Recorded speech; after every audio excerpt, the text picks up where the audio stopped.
C'est vers la fin de 1854 que fut prise la décision de construire une ligne de chemin de fer allant de Paris-Bastille à Sucy-en-Brie et raccordement avec le chemin de fer de Paris à Mulhouse et de Ceinture. Interrompue en 1857, la construction en fut reprise avec vigueur en avril 1858, avec cette fois l'assurance qu'elle serait rapidement menée à bonne fin.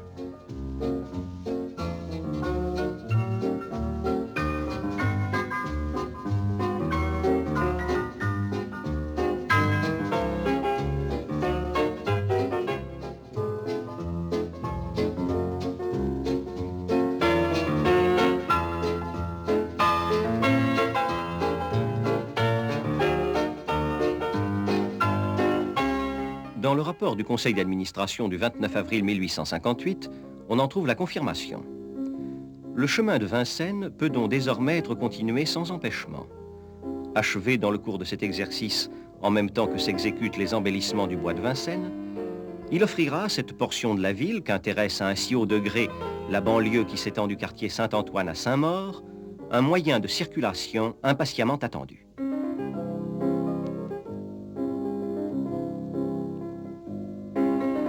Le 28 mars 1859, le Conseil pouvait annoncer l'achèvement des stations à l'extérieur de Paris et celui des maisons de garde et des passages à niveau. Enfin, le 22 septembre 1859, la ligne était mise en service jusqu'à la Varenne, et puis, 15 ans plus tard, Boissy-Saint-Léger. Et ce n'est qu'en 1892 qu'elle atteindra Verneuil-l'Étang.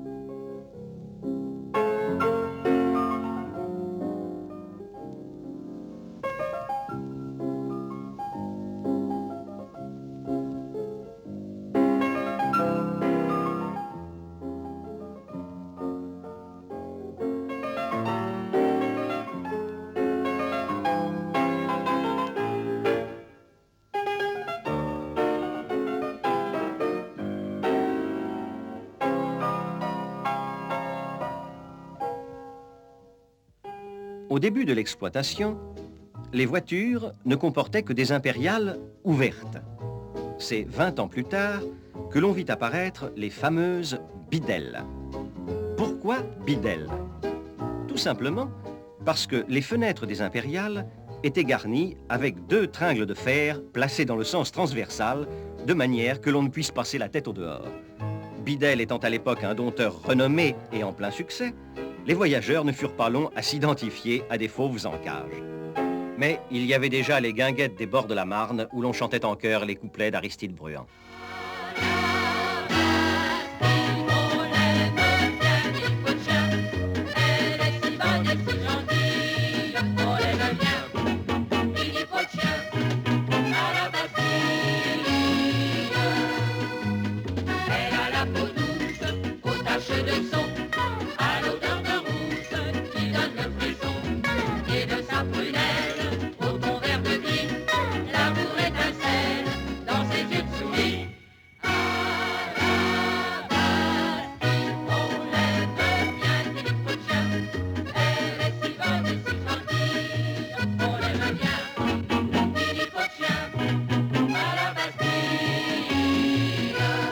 « 110 ans ont passé.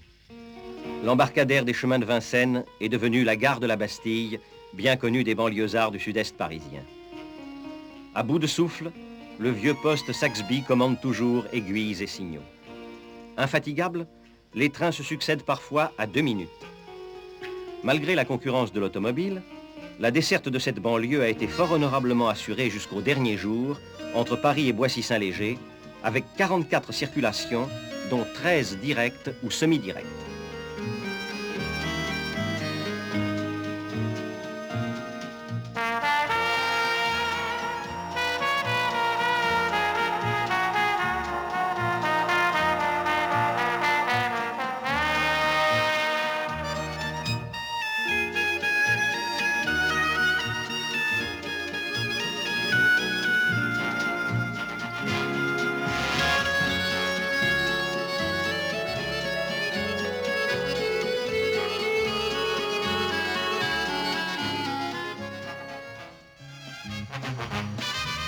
C'est avec une grande économie de moyens que la gare a vu pour sa dernière année d'existence passer quelques 5 700 000 banlieusards sur ses quais. Et tout cela avec de vieilles locomotives poussives, comme le disent si bien les très informés reporters. Avouez, messieurs, que ça n'était pas si mal.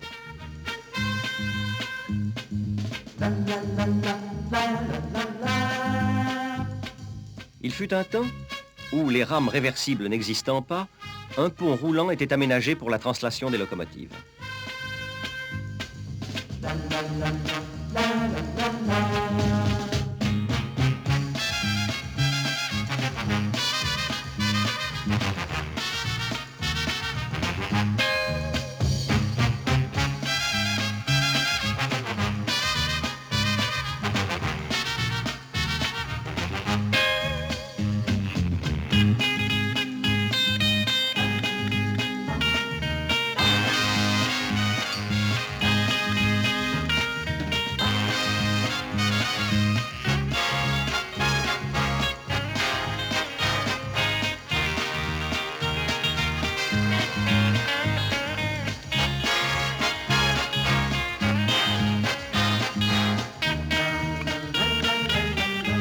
Le 14 décembre 1969, ce sera la fin dans la nuit d'hiver.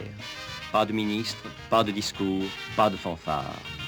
Humblement, la gare de la Bastille va entrer dans l'oubli et s'effacer de la carte des chemins de fer. Seul témoin de son activité déjà dépassée, les marches en granit de son escalier.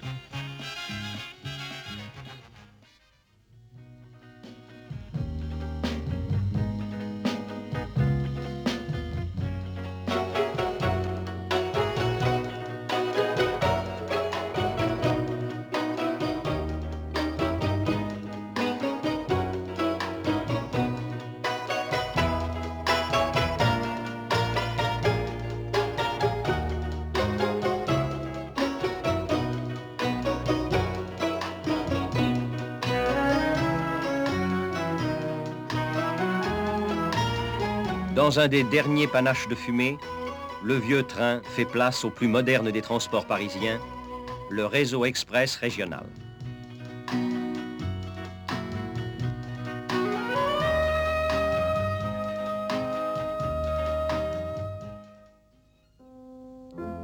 Et puis c'est l'entrée de l'une des dernières machines au dépôt de Nogent.